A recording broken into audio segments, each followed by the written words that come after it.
big stack of books.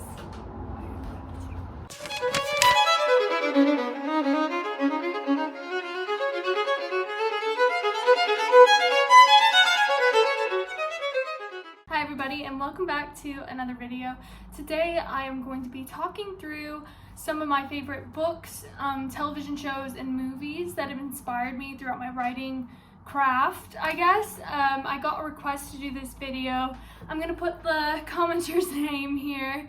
I never get requests because this is a very small channel, but I thought that since I have gotten a request, that's what we're gonna do. So I'm just gonna talk through some of the books, movies, and television series that have inspired me thus far in my writing career. Okay, I'm going to start with the books because I've got two different stacks of books. Obviously, there's a ton of books that have inspired me, like since I've started writing. I started writing when I was 6 or 7.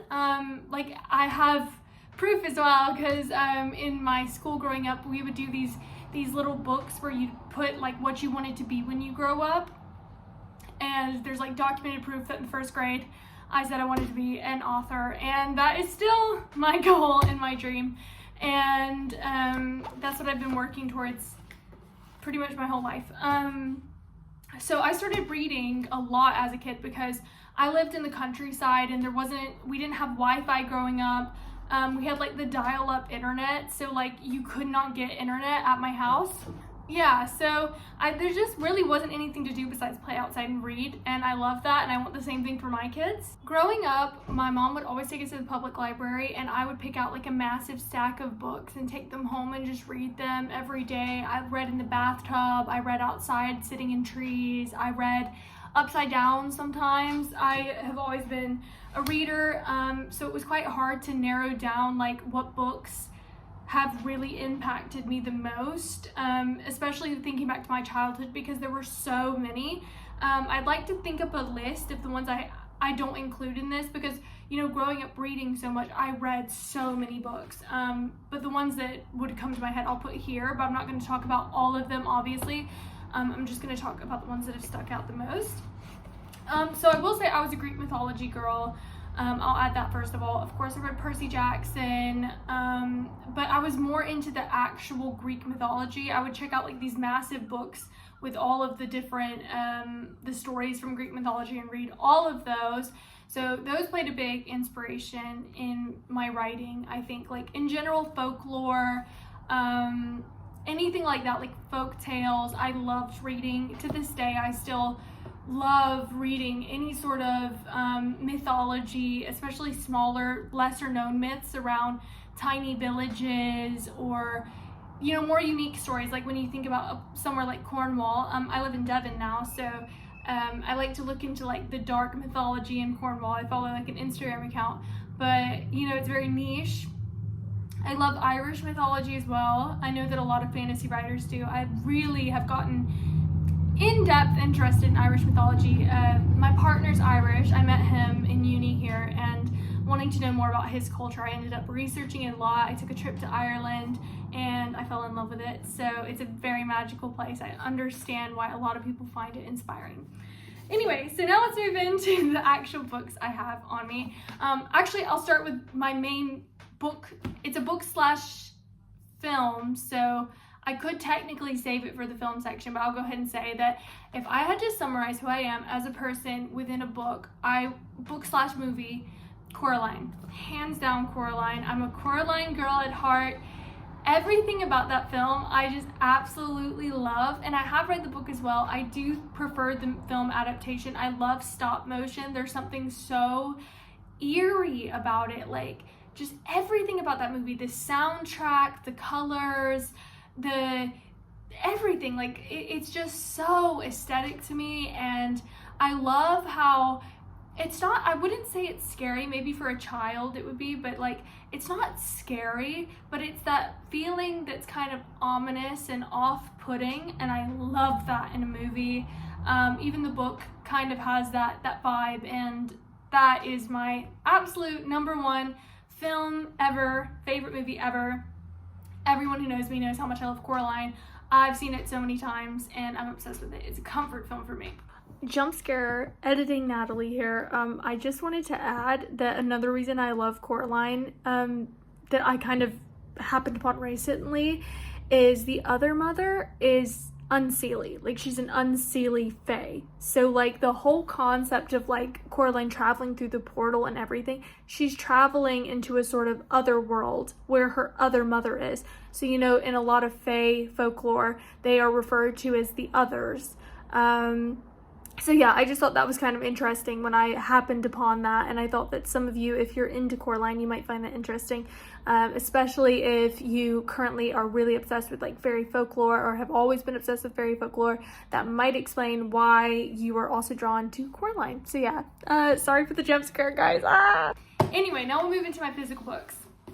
So I grabbed this off my bookshelf just to represent fairy tales in general. So this is a copy of Hans Christian Andersen's fairy tales. There's 80 fairy tales in here. It's so pretty. It's got like golden pages here, but yeah, I just love fairy tales in general. I think that a lot of writers, we revert back to fairy tales. I think C.S. Lewis has a quote about one day you'll be old enough to read fairy tales again, and I do really relate to that. I think that the messages and the storylines, they're so applicable to life, and there's so many good messages in there, and at the root of every story is kind of a fairy tale if you think about it. Like, there's only so many stories that can be told. So I love fairy tales. I don't know that I have any particular favorites. I tend to like some of the more strange fairy tales. I love The Little Mermaid, which is another reason I have Hans Christian Andersen's book. Especially like the original darker version that he created. I think that's probably my favorite fairy tale. Of course, Brothers Grimm, they have great fairy tales. They are like the fairy tale people, I suppose. But yeah, so fairy tales in general, I love fairy tale retellings to this day. Fairy tales, that's one of my big inspirations. And then next, Alice in Wonderland. Yeah, I love Lewis Carroll. I love Alice in Wonderland. Once again, it's just one of those stories that's just weird, and I love weird stories. I think weird stories are great. They're so inspirational. I found this at a charity shop in Buckinghamshire, which is where I went to uni. But it's so pretty. I got it because I wanted to save it for my child. I think it's gonna have to be rebound, but like, look at the illustrations in this. Aren't they so stunning? Like, it's just such a pretty copy. Yeah, and I love Tim Burton's adaptations of Alice in Wonderland as well. Probably more than the actual book, as you know, this is definitely children's literature. But yeah, I relate to Alice, especially when she cries so much that she like floods an entire room. That's so relatable. I was known for crying very often growing up. I've always been a very emotional person. Happy, but emotional. Anyway, so next, Harry Potter. I mean, come on, guys. You knew it was gonna be in here. I love Harry Potter. I love Harry Potter so much, and I don't stand for any Harry Potter hate. I'm the biggest Harry Potter defender ever, really, because I just think it's so brilliant, for starters. Like, I think the world building, everything, even moving to England and seeing how much JK kind of took from general English culture and things, yeah, it's so inspirational. Like, to me, this book, one of the books that inspired me to like really take my writing seriously was the Harry Potter series, because when I watched the films and read the books as a kid, and even reading them again getting older, the story is just so beautiful. Like, I could talk all day about Harry Potter and how like meaningful the storyline is, and all of the metaphors for real life, and the lessons about like how we should treat each other, and governments that are corrupt, and it's just so amazing. I have multiple copies of Harry Potter, but I just recently got from a charity shop a couple of first editions. Obviously this is not a first edition. If this was a first edition, I would not be making a YouTube video right now. I would be like on a yacht. So this is not a first edition, but it does look very similar to the first edition. And I do have a first edition of Harry Potter and the Deathly Hallows and Harry Potter and the Goblet of Fire. So I do have first editions of those, and possibly Prisoner of Azkaban, but they're not worth much of anything. Not that I'd sell them. But yeah, I love Harry Potter, and particularly if you were on TikTok in the 2020 COVID times and the whole like trying to like, I can't remember what it's called, but it's like where you try and dream yourself into the Harry Potter world. I didn't do that, but like I was in that sort of like that longing to be a part of that world, and I totally understand that, because who wouldn't? Like everybody on their 11th birthday is like waiting, like where's my letter to Hogwarts? That was me. But anyway, okay, next book. So the Twilight series. This book is probably the only book I've reread more than twice, because like usually if I'm rereading something, it's gonna be twice and then I'm done. I think I've read Twilight 9 or 10 times, and I know people clown Twilight. I know they do. I know that they talk about, you know, Stephenie Meyer, she's a Mormon, and like what's going on with that whole pregnancy thing. I love Twilight, and I think the movies are garbage, but I love watching them. Like, I mean, it's trash television, and I think that if you were an indie movie watcher and you went in to watch that film and you didn't know the source material, you would think it was brilliant. But like, I love Twilight. I just think it's so good. I just don't know how to explain what it is I even like about it, but it inspired me to write. I love the romance. That's probably what I like about it. I like the vibe. Like, I don't know. It's a vibe. And yeah, so Twilight is super close to my heart. Mostly because I think it just really sparked even further my love for reading, and I might have been in a reading slump the first time I read it or something, and it just triggered something in me. But like, if I'm ever in a reading slump, this is the book I go back to, where I'm like, I know I can eat this up. Like, I know I can devour this. This was the first book I bought for myself after I moved to England, because I saw it in a charity shop and I was like, I need to have a copy of it. Yeah, but love this one. Okay, the next book that inspired me in my writing, before I get into like my recent reads that have been inspirational, is the Bible. So this is my Bible. I have had this for quite a few years. Like, as you can see, she is all marked up. I'm one of those people that writes in my Bible.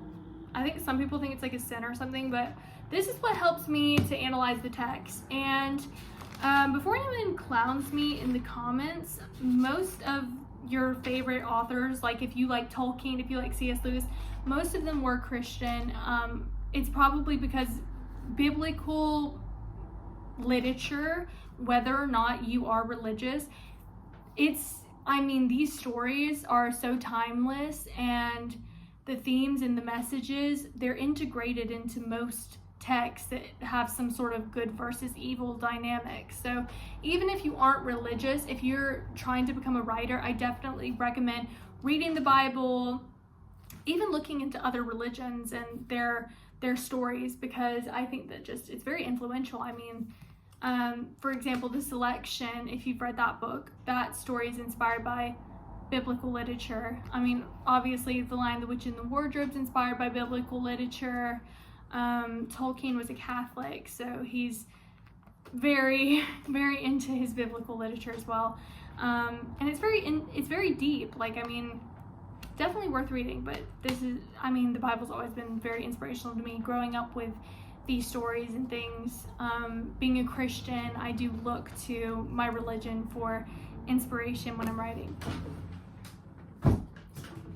Next, we'll get into my reads from the past, 3-4 years? Something like that. I'm going to go in order of what I've loved the most as of late. One Dark Window. If you haven't read One Dark Window and you like the gothic vibe, gothic fantasy, what are you doing? Go read it. Go buy it now and read it, because it's just so lush. I love it. I absolutely love it. I love the magic system. Oh my god, the magic system is so good. It's like a card-based magic system, which I know has been done before, but I've never seen it within this genre. I could be wrong, there could be plenty of books, but I've personally never come across it, and I just absolutely love this book.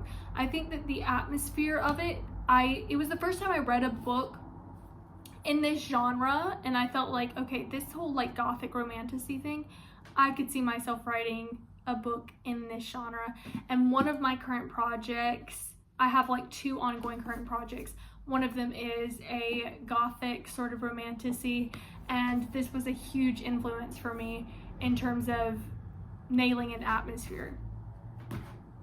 Next, to move to something a bit lighter, Once Upon a Broken Heart, Stephanie Garber, The Woman That You Are, because I love this book, and I love all 3 of them, and it was probably this is one of 2 times where I've ever run out to the store and said, I don't care if the first 2 books I own are paperbacks, I need the 3rd book today. I don't care if it's a hardcover, I don't care if it's 20 quid, I'm buying it right now. And I went all the way to Oxford on the bus and I bought that dang book. So I love this book because I think that it's a fairy tale. It's a unique story, but it's like a fairy tale. It's a fairy tale elements, and it's just a beautiful little love story. And it was just so magical and special. And I just like, it's one of those books where I'm not gonna sit here and tell you that this is like Jane Austen level writing or that this is the best thing I've ever read in my whole life. But it's one of those books where when you think about like fairy tale movies and things like watching an animated fairy tale movie, like there's something as a little girl, the Barbie movies, right? So like all of the Barbie movies, I loved those growing up, and I think that even now, like at Christmas, I like to go back and watch Barbie and the Nutcracker because there's something so innately feminine and magical about those films, and that's how I feel about this book. It's feminine and magical, and it's just close to my heart. I just really loved this story, and yeah, I don't stand for Stephanie Garber hate. I wasn't a fan of Caraval, but I know that she published that before she published these, and I think we have to give some room for writers in general, that as you write each book, you're going to get better and better and better. So, I mean, this would have been, I don't know when this came out in terms of the Caraval series, but I know that Caraval came out before this. So I think that this is significantly better than Caraval. So if you weren't a Caraval fan, you should still give this a go. You don't need to read Caraval to understand the plot of the story, but I loved it. And also they're getting new covers. So now my pink cover just became even more special, but I don't know. I still really want the Fairy Loot exclusive editions. So one day maybe I will get those as a gift because I loved those. All right, next one. So I'm showing you this copy. So this is, I'm just using this book to represent Holly Black. So this is how the King of Elfham learned to hate stories. But I'm using this as a representation of Holly Black. So I'm using this to represent the Cruel Prince series and also Spiderwick Chronicles. If you're a Spiderwick fan, you might know that Holly Black actually co-authored those books, which is, I didn't know that until after I had already read these, and I read Spiderwick growing up. So the reason I am so inspired by Holly Black is definitely her interpretations of fairies. Even with Spiderwick Chronicles, I loved the idea of like a book, like an object, like something that everyone is seeking and wanting to have that contains some sort of secret magical knowledge. So I liked that element, but also just the darker portrayals of fairies. Like, I think that with the rise of books like ACOTAR and things, which I did enjoy, I did like A Court of Thorns and Roses, but I think that we've kind of lost some of the fairy folklore. And being someone who's very into folklore, I like seeing the return of darker, more twisted interpretations of fairies. And I think we're starting to curve back in that direction. Like, I read The Rose Bargain recently, and I think that that was more heading in the direction of true to folklore fairies. Obviously, there's different stories around fairies as well. ACOTAR fairies are not super far from what some mythologies tell us about fairies, like the Tuatha De Danann from Irish mythology. Some tellings of their sort of mythology are kind of similar. So I'm not critiquing it, but I do love Holly Black, and I love the Spiderwick Chronicles. I love the film. I grew up with that film, and I wish that we could have had more. I really do. I haven't watched the TV series. I watched like one episode. I just couldn't get into it. It just wasn't my thing. Like Christian Slater as, is it Mulgarath or whatever? Didn't like that. But anyway. But yeah, I love the original film. Next, Belladonna. This is by Adeline Grace.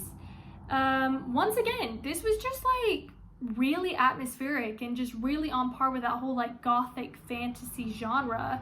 And I had never read much of anything in this genre before. I think I read One Dark Window first and then this. I could be wrong. It might have been vice versa. But this was just it was a cute little book, and I love the way it begins. I like things that are a bit eerie, a bit odd. I think that Signa Farrow as a protagonist, she's got that kind of strangeness about her. This kind of reminds me of Crimson Peak a bit, which I'm going to talk about in a second because I'm going to go through my movies that have inspired me. But yeah, so if you haven't read Belladonna, definitely recommend it. I've read the second book. I haven't read the third. It is on my TBR. My best friend Diana, she's read all of them. She loved all of them. And yeah, so that's Belladonna.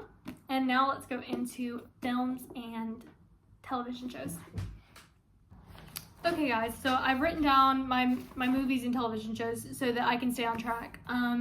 So first one I'm going to shout out is Jonathan Strange and Mr. Norrell, and I'm going to be putting like a picture of the television shows I'm talking about right there. But anyway, so that was a recent find for me, and it's based on a book by Susanna Clarke. She also wrote Piranesi, which is becoming a stop motion film, I believe.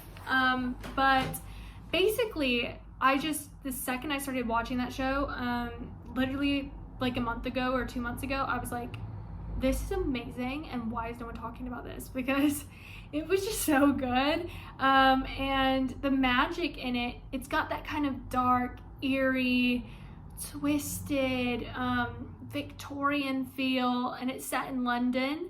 I loved that blend of like a real setting, but like changing the historical narrative and having magicians in London. And what really stuck out to me though, and struck me as being unique, was the interpretations of fairies. It was very on par with the mythology I've read and the folklore I've read, but to a different degree. Like the aesthetic of them and the way that they dress and the bargains and things, it was just so deliciously odd, and I just loved it. I loved it, ate it up. I still need to read the book. Obviously it's quite a big book, and it's long, so it might be a while before I get around to something like that because I've just been so busy with my projects. But if you've not watched Jonathan Strange and Mr. Norrell, and you're a fan of any of the same books as me, you should definitely check it out. It's available on Amazon Prime, at least in the UK, but I definitely recommend it. Next, the Series of Unfortunate Events movie. I love that film. Oh my gosh, it's so good. I've read all of the books as well. I read them when I was quite young. I always loved Lemony Snicket's. His storytelling abilities are just so great, and he nails atmosphere, like having alliteration within the names of places and secret organizations. His villains are almost comical in a way. Like they're scary, but they're kind of dark, but they're comical. Like there's a theatricalness there, like that reminds me of like superhero films and superhero villains. But I love the movie interpretation. I watched it when I was quite young, and it's always stuck with me. I just think that like the entire aesthetic of that film is so underrated. I mean, the soundtrack, Jim Carrey's performance as Count Olaf, everything. The casting of the kids, perfection, absolute perfection. Pan's Labyrinth is on my top movies of all time. Once again, it's just really dark, eerie. Guillermo del Toro does quite cool films, like in general. I think that they're kind of like dark and twisted. Love them. And then the actual Labyrinth movie with the goblins. Yeah, just really dark, twisted. Love it. And then I'm adding Crimson Peak, but it's really just all Tim Burton films. There's not really any Tim Burton films I've seen that I've not liked. I love Dark Shadows. I love Sleepy Hollow. All of them, really. I like Beetlejuice. I like Edward Scissorhands. And I love the actresses he tends to pick as well. Like, I feel that those are the faces that he's drawn to. I feel similarly. Like, I think that like there are people that have a certain look that is just kind of curious and peculiar, and I love that. So yeah, Tim Burton's a huge inspiration for me. Next I'm gonna say Sherlock, the BBC version. I rewatched that recently, and it's still is just so well done. If you've not seen it, you definitely should. Benedict Cumberbatch's interpretation of Sherlock is probably my all-time favorite. But yeah, I just think that it's really well done. I like the music. I like the atmosphere of like dark London. I'm also gonna shout out The Crow, because I watched the 2024 version recently, which I did not like, but I loved the vibe of it. Like, you can sell me on a film with the aesthetic alone. Like, I can watch movies just for the aesthetic. For example, this didn't inspire my writing, but Amélie is a French film, but the aesthetic of that film is just chef's kiss. It's amazing. So certain vibes of television series and movies is enough to keep me interested and keep me watching. But yeah, so those are some of my biggest inspirations in terms of film, television, and books. And like I said, if I think of any others, I'm going to include them like in this portion of the video so that you guys can see and check them out, because I know I'm forgetting some. Like, I know that the Septimus Heap series I was really into when I was younger. That's a lesser known series, I think. Well, I don't hear anyone talking about it, at least. That was very inspirational for me. But yeah, thank you guys so much for watching if you're still here. Thank you to the commenter who asked me to make this video, because it was quite fun to talk about all of my favorite pieces of media. And yeah, I hope you guys check out some of these suggestions if you're unfamiliar with them, if you haven't watched them or read them before, because they are very near and dear to my heart, and I found them really inspirational, and maybe they could be inspirational for you too and get you out of a reading slump or a writing block. But yeah, I hope you guys will like this video and subscribe. Thank you so much for watching, and yeah, have a good day. Good luck with your writing project.